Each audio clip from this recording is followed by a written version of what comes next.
Alan Quinlan is with us, and how are you getting on? Good morning, yeah, very good, Adrian. I think it wasn't my intention, but I wasn't intending to describe you as England's Alan Quinlan in the introduction I there. was a just bit before surprised by that one. I know of all people to be heading down that route with. Will Greenwood, obviously, at our Heineken Roadshow in Galway last night, was saying that Leinster could win the Six Nations. Yeah, I think given the strength and depth and the way they're playing, I think it's not the craziest thing that anyone has ever said. Would they beat, I mean, in the hypothetical conversation that we're clearly having, would they beat Ireland? Yeah, well, you must remember, Adrian, sometimes the provinces are much more organised and cohesive and have a togetherness and an understanding of each other quicker than the national sides have. Traditionally, the Six Nations start slowly because teams are kind of a week or two together and it takes them a little bit of time, new calling systems, all that kind of stuff, whereas you're with the province throughout the year. I know they dip in and out the internationals a lot, but that kind of continuity and selection and stuff makes a massive difference. We see so much rotation in the modern day rugby. And that's why even Dan McFarlane with Ulster, they've been winning games the last number of weeks, and because he's trying to build a bit of continuity and that momentum together. And would they beat Ireland? Would Leinster beat Ireland? Yeah, probably. Yeah, they would, yeah. That's mad, isn't it? Yeah. But the vast majority of them are on the Irish team anyway, so I think it's just hypothetical. Yeah, but you understand what I mean about that continuity and togetherness and that working, changing a complete new calling system. I know you have provincial, the national sides have little windows and camps, but it's just you're more organised in provincially, and they've so many internationals that they just have that unique strength and depth. Leinster have the Saints obviously at the Aviva Saturday evening, 5:15 start there. Massive opportunity for Ross Byrne here. I know you've been crunching some of the numbers in terms of Leinster's opportunity to qualify outright with still a couple of games to go, which is an outrageous thought in itself. But Ross Byrne is a massive opportunity given that everything that's gone on around him now with Sexton's injury, Carberry's injury, Carty maybe out of a bit of form, to stake his claim now as Ireland starting out half of the Six Nations if Sexton doesn't make it back. Yeah, I think he's probably it's a real opportunity for him in the next couple of weeks to show what he can do and maybe show the disappointment and pain and hurt that he would have had not going to the World Cup, and Jack Carty kind of jumping ahead of him, if you like, and it's home comforts for him as well. He plays really, really well with Leinster, and I even found that as a player, when you come out of your provincial setup, it can affect some people. I'm not saying it's affecting him in any way, but he's probably way more confident playing in the Leinster jersey at the moment because, he's built up mileage and the clock and stuff in the last couple of years. Matt Williams was making the point about him in the Irish Times this morning that he's lacking a small bit of arrogance, I think was the word, that, like, in a positive sense, that he's a bit too nice, that actually he'd like to see him stamp his personality in games and be the guy who's backing his players. He's possibly right with that. I think it's that, maybe that little bit of spark as well that you want from a fly half, and a bit of dominance to boss people around. He's very, very kind of laid back and relaxed in his approach, and he's very composed, very good footballer, and very physical as well when he wants to be, but maybe lacking that little bit of personality and that bit of aggression to boss people around. So it is a big opportunity in the next couple of weeks for him, and because they're, Joey Carberry, he'd maybe play over Christmas. I'm sure Andy Farrell would want him to be available. It depends how long Sexton is out as well. So certainly what you get from Ross Byrne is you get, I wouldn't say a safe bet, but you get a very good structured player who doesn't make a lot of mistakes. He doesn't set the world on fire. Maybe he's not a line breaker. He's not someone who's doing little ding kicks in over the top where Jack Carty does. I'd be saying to Jack Carty, you need to be a bit more structured. Yeah. So listen, nobody's perfect. Yeah. I'm sure when I played, anyone could say that I needed to do X, Y, and Z. We all have strengths and weaknesses, and the complete players are few and far between in any sport. Does Sexton go into the Christmas like a little bit worried about 2020 now in terms of the New Zealand game? Out of that now, he's injured. He's a replacement out of his playing very well.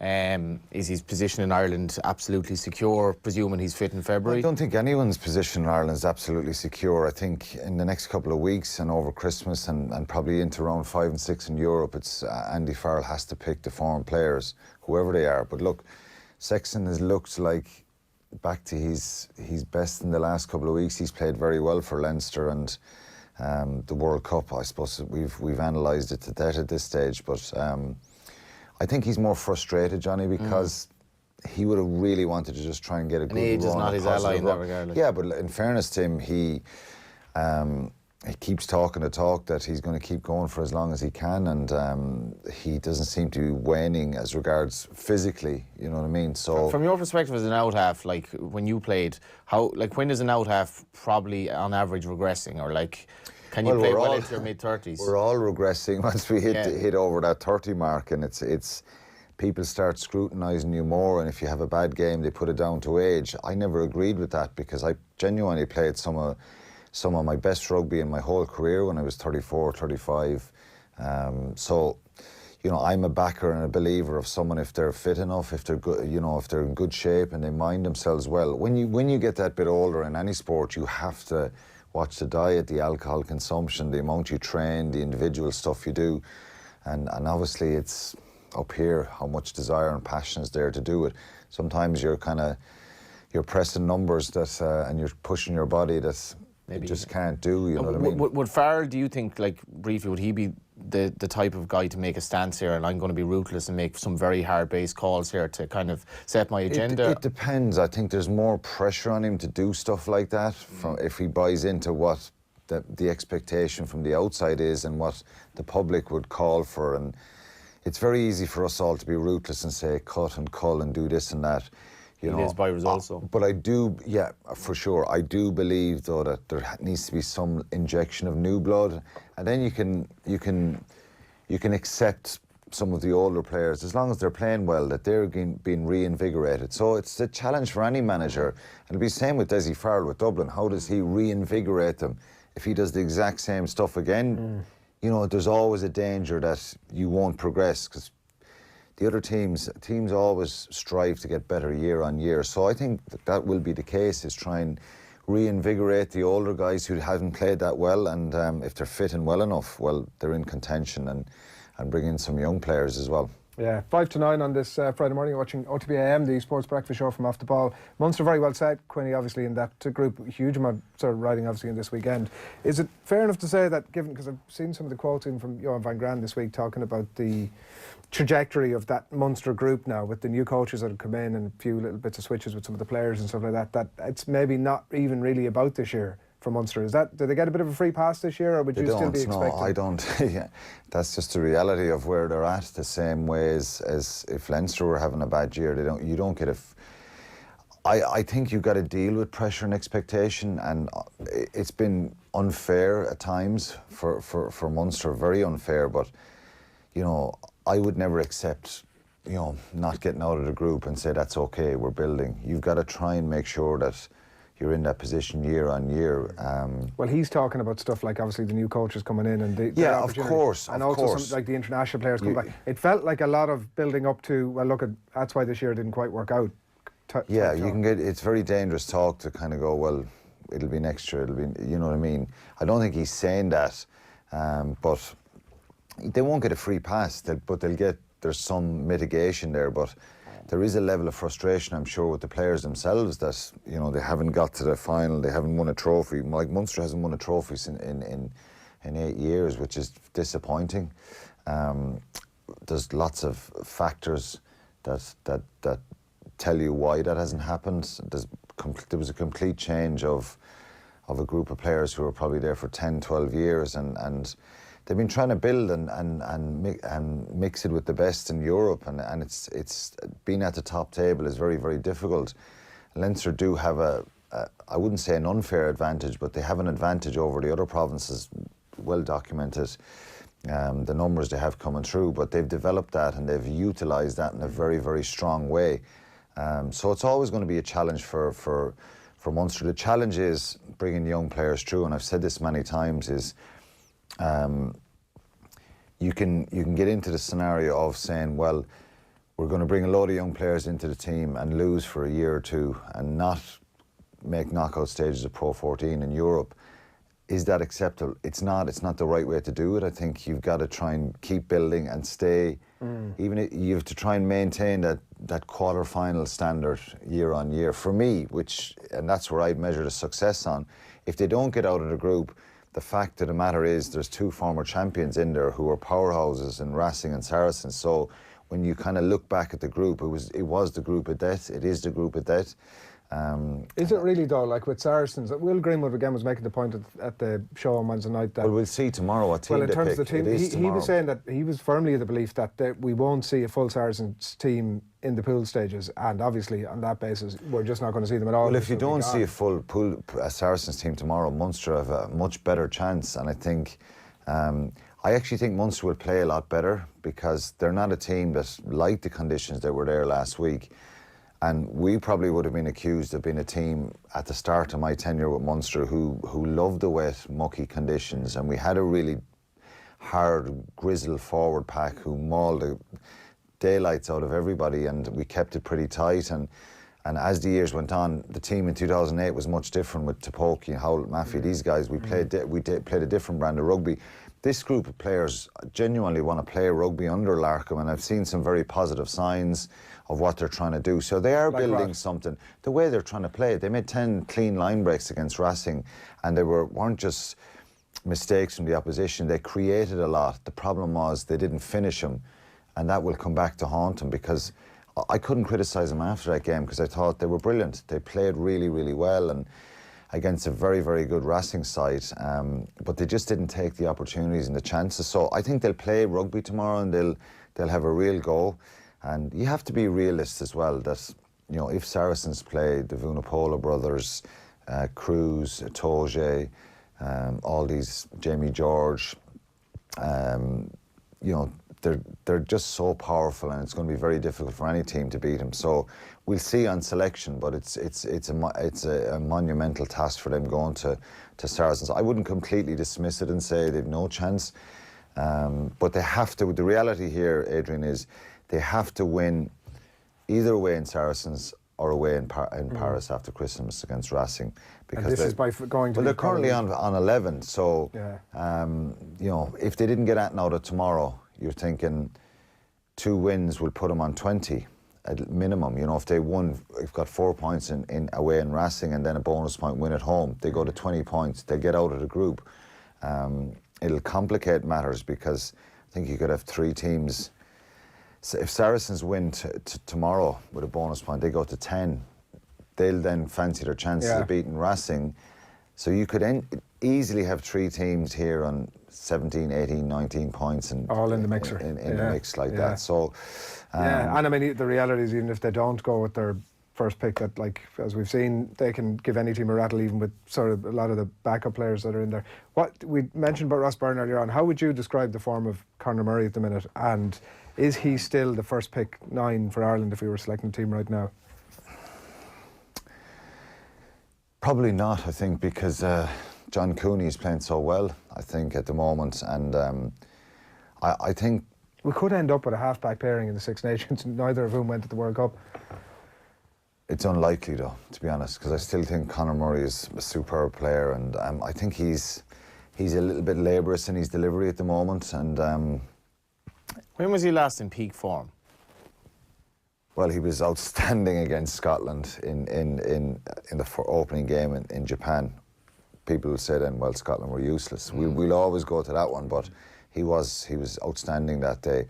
He has the full bag of tricks. I think he just needs to maybe he's probably trying so hard to find that form, and you can get into that position where you're trying a lot and you're trying so much and you're forcing it, where probably just I would say to him, and he'd probably tell me, having a clue what I'm talking about, is just pass for a while and just zip the ball out there and try and get it into the runner's hands as quickly as possible. And so look, hopefully, you know, one big performance changes a lot very, very quickly. But if you were picking a team right now, though, you were saying that he probably isn't the starting 9. It's certainly a conversation that would come up in the selectors' meetings and the coaches' meeting about who they'd start. It's a big call. It's like suddenly we're starting to get a lot of options there is the other thing. Like you mentioned Cooney, we've McGrath obviously flying it, we've Blade emerging in Gibson Park, Blade emerging in Connacht as well. Like they're suddenly a position that not that long ago we didn't think we have that many options. Like that's another, even outside of his own form, there, as you say, there are other players that are coming into the mix. There are, yeah. There's a number of them playing really well, and I suppose it's, again, pretty much in the next few weeks, if John Cooney keeps doing what he's doing, if Ulster win in Quins tonight and he's another standout performance, well, people will talk about it more and more. So Conor Murray needs to play well in the next few weeks and in the 2 games in January but sometimes your own individual form is dictated by whether your team win or not. Yeah. So if Munster get a big win, but you don't think tomorrow. that's the case with him? With Murray, obviously, not so much, because frequently the scrum half, people would say, well, the scrum half hasn't been informed because the pack aren't pushing on, but like, there's a mixture of that, you know. They've been disjointed a little bit against Racing and against Saracens. They're doing a lot of good things, but he's still digging out a lot of ball, you know. Their breakdown hasn't been as sharp and as good as it can be, and it maybe as it should be. And you see, you know, the top teams, when they get quick breakdown, it's very hard to stop them and they can execute and punish you a lot. So hopefully he does play well in the next few weeks, because if he plays well, Munster play well, and they'll need him tomorrow. Yeah, all right, we're just going to need to turn around. Just give us a word on these then, Quinny, just to wrap up on the predictions. Good old predictions last week as well. Jesus, the Very predictions. confident on Leinster. What's going to happen at Allianz Park? I can't see Munster winning. Right. I'd love to say they will win, but I think they'll play well. I think they could get a losing bonus point. Saracens. Hope I'm wrong, of course, and eat my words and Munster win. Quinny, you're coming around to my way, thinking Just in case people think I don't want him to win. I want him to win, for sure. the Aviva? Yeah, I don't think Leinster. I think Leinster will be much too strong. Saracens or Northampton will probably be throwing the kitchen sink at it, and they're actually a very dangerous side. If the ball sticks from them, they play a brilliant brand and move the ball around. But I just think that Leinster will just be much too strong and show again that they're the team to beat this year. And the early one tomorrow, obviously, Connacht, Gloucester, Connacht bottom of Pool 5, lost to Kingsholm last weekend. Did so many things last weekend, just probably made mistakes when they get into vital areas and turn the ball over. And so I think the place will be rocking there. They have a slight chance of getting out of that group, and I'll tell you why. If they beat Gloucester tomorrow, they then have Toulouse at home in round 5. They win that one as well, and then they're away to Montpellier in round 6, who at that stage I think will be out of the competition, Right. Potentially could be out of the competition. Right. So still in with a fighting chance of some Yeah, sort. so they may end up going to Montpellier to get that third win, Yeah. which would be 4th win, because they beat Montpellier at home. If they beat Gloucester, Toulouse, and if they were, I'd love to see them go in the last game, because I think they're the type of side who throw caution to the wind sort of thing, yeah. and just throw the ball. And if they got 4 wins, they could get out of that group, which would be incredible. Ulster tonight, they're obviously in the habit of now edging out sort of tight games. The Yeah, Harlequins winning this is a evening. habit, isn't it? And they have that belief and confidence. They're making it difficult for themselves. And I saw one of the headlines in the Indo this morning saying that Ulster have got to stop relying on John Cooney, his last gasp penalties, or him scoring a try, or his individual brilliance. They've got to probably execute more. And they were poor against Harlequins last week at times in the game, and were very, very fortunate to win that game. Really fortunate. Yeah. So I think Quins might turn them over tonight. So Right. yeah. We'll take a check in your predictions again on Monday. Quinny, thanks a million. Cheers. As Thanks, always, lads. Alan Quinlan ahead of the weekend of Heineken Champions Cup this weekend. Live also on Off the Ball, of course, right across the weekend.